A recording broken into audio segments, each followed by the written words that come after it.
Hello everyone, good morning. কেমন আছো সবাই? আশা করছি ভালো আছো, সুস্থ আছো। আমিও বেশ ভালো আছি। মামার শরীরটা খুব একটা ভালো নেই, কারণ ওর ঠান্ডা লেগেছে। আজকে বাড়িতে গেস্ট আসবে, তো সকাল সকাল উঠে পড়েছি। মাম্মাও সকাল সকাল উঠে পড়েছে। মাম্মার খাওয়া হয়ে গেছে, আমরা খাবো। মামার চুলটা খুব পাতলা, ভাবছি মাম্মাকে আজকে ন্যাড়া করে দেবো। শুধুই ওর ঠান্ডা লেগে যায়। আর আজকে বাড়িতে আসবে গেস্ট, দেবাশিসের খুব কাছের বন্ধু, ব্যাঙ্গালোর থেকে আজকে আসবে। তাই আজকে রান্নাবান্নাও আছে। খাওয়া দাওয়া করে রান্নাবান্না স্টার্ট করে দেব। এখানে সকালে ব্রেকফাস্টে খাবো ওটস। মা পুজো করছে, মায়ের জন্য ফল টল কেটে রেখেছি। আর দেবাশিস এদিকে কাজ করছিল।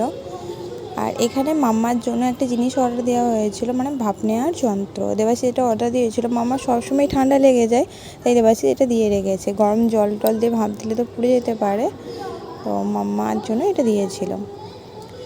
মামা এখানে খেলা করছিল ঠাম্মার সাথে। আর আমরা তরমুজ কেটেছিলাম, তো ভাবলাম মাম্মা খায়নি, কি দেখি। কোনোদিন খায়নি মাম্মা, তো আজকে দেখলাম মাম্মা একটু একটু করে তরমুজটা খাচ্ছে, দেখে বেশ ভালো লাগলো। মাম্মা এখানে খেলাধুলা করুক আর আমি রান্নাবান্নাটা স্টার্ট করে দিই। ওরা 11টা সাড়ে 11টার মধ্যেই চলে আসবে। চলো রান্নাটা করে নিই। আমি রান্নাবান্না করছিলাম। শিবাংশ মানে বৌদি ভাইয়ের ছেলে লুচি, ফুলকপির তরকারি এসব খেতে খুব পছন্দ করে, তাই ভাবলাম আজকে লুচির বদলে কচুরি করব আর ফুলকপির তরকারি। শিবাংশ যেহেতু খেতে ভালোবাসে, সেই জন্যই করছিলাম। আর এইদিকে আমি কচুরি করার জন্য ছাতুটা মেখে রেখেছিলাম পেঁয়াজ, রসুন, আদা বাটা, জিরে বাটা দিয়ে। আর আটাটাও মেখে রেখেছিলাম। এরপর পুর ঢুকিয়ে রাখছি, যখন আসবে গরম গরম ছেঁকে দেবো। বলতে বলতে ফুলকপির তরকারিটা অলমোস্ট আমার হয়ে গেছে। এরপর নাড়াচাড়া করে কিছুক্ষণ রেখে আমি নামিয়েও নিয়েছি। এবার মাম্মাকে স্নান করে দেবো। মামাকে আজ ন্যাড়া করে দিয়েছি, কারণ ওর চুলটা একটু বড় হয়ে গেছে, তো আর পাতলাও সবাই বলে ন্যাড়া করে দেওয়ার জন্য আজকে ন্যাড়াও করে দিলাম। এখানে আজকে হবে রাইসের জন্য সবজিগুলো কেটে নিয়েছি। বলতে বলতে দেখো চলে এসছে ভাবি। শিবাংশ আর রঘুদা রেস্ট করছে। দু ভাই বোনে বেশ খেলা করছে, এখানে সবাই গল্প টল্প করছিল।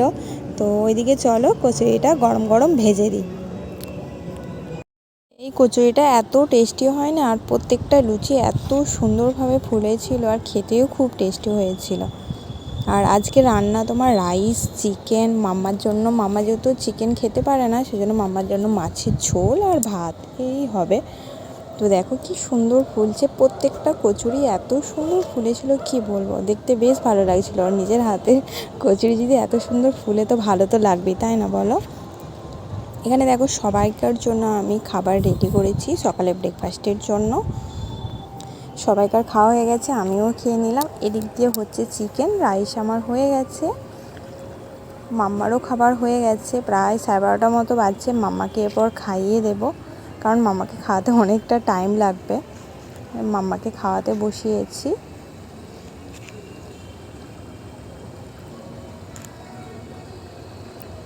ভিডিও করতে একটু লজ্জাই লাগছিল, কারণ জানি না, আমার সবাইকার সামনে ভিডিও করতে খুবই লজ্জা লাগে। তো সবাইকার ভিডিও টুকটাক করে করেছি। এখানে সবাইকে খেতে দিচ্ছিলাম। শিবাংশ কাছে আমার হাত থেকে ফোনটা পড়ে গিয়ে না ক্যামেরাটা ফেটে গেছে, সেই জন্য প্রত্যেক জায়গায় সাদা সাদা হয়ে উঠছে। এখানে সবাইকার খাওয়া হয়ে গেছে, দেখো ওরা কেমন দুষ্টুমি করছে। বলো क्या बोलना है दादा को। সবাই রেস্ট করছিল, বিকালে ঘুমাচ্ছিল সবাই, যেহেতু অনেকটা দূর থেকে এসেছে ব্যাঙ্গালোর থেকে, সবাই টায়ার্ড হয়ে গিয়েছিলো। বৌদি বলছিল একটু ইকো পার্ক যাবো। এখানে 3 বন্ধু মিলে গল্প করছিল। যেতে যেতে প্রায় আমাদের 7:30 মতো বেজেছিল। এখানে সবাই আছি, সবাই বলতে বৌদি, আমি, শিবাংশ, মাম্মা আর রঘুদা, দেবাশিস সামনে আছে। বলতে বলতে চলে এলাম ইকো পার্ক। এখন প্রায় 7টা বাজছে, এখনও অনেক ভিড় মানুষের, কারণ এখানে এসে চুপচাপ বসে থাকতে খুব ভালো লাগে। আমরা তো ঘুরবো না, 7 ওয়ান্ডার্সের কাছে একটু বসবো, একটু দেখবো, ওখানেই যা করব। আজকে চাঁদটাও খুব সুন্দর উঠেছিল। ভেতরে ঢুকে শিবাংশ, মাম্মা, দেবাশিস খেলাধুলা করছিল, আর এখানে আমরা বসেছিলাম। বেশ ভালো লাগছিল, ওয়েদারটাও দারুণ ছিল। আজকে চাঁদটা এত সুন্দর উঠেছিল না, বেশ সুন্দর দেখতে লাগছিল চাঁদটাকে। মাম্মারও খুব আনন্দ হচ্ছে, দেখো।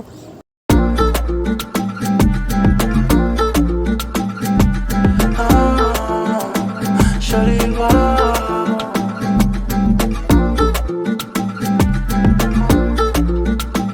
Shawty, wow. Shawty, wow. Fell in love with the way she walks. Fell in love with the way she talks. Peaceful protester, tell me your message. Go for ransom. I just wanna get Debashis down. গেছে বাচ্চাগুলোর জন্য কিছু খেলার জিনিস কিনতে আর খাবার টাবার আনতে, আর এনেছিল ঝালমুড়ি, তোমার আইসক্রিম, লস্যি, অনেক ধরনের জিনিস এনেছিল। তো এখানে বসে আমরা খাচ্ছিলাম আর গল্প করছিলাম, অনেক গল্প করেছি।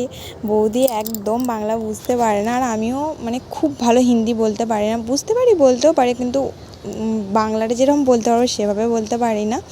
এবার যাব বাড়ি, বাড়ি বলতে খাওয়া দাওয়া করে, বাইরে থেকে খাওয়া দাওয়া করে বাড়ি যাব। তো বেশি বলে রান্না টান্না করতে হয় না, বাইরে থেকে খেয়ে নেবো। তো আজকের ভিডিওটা এখানেই এন্ড করছি। তোমাদের কেমন লাগলো কমেন্ট করে জানিও। যদি ভালো লাগে তাহলে পেজটিকে ফলো করে দিও, ইউটিউব থেকে দেখলে সাবস্ক্রাইব করে দিও, কমেন্ট করে জানিও কেমন লাগলো। সবাই ভালো থেকো, সুস্থ থেকো।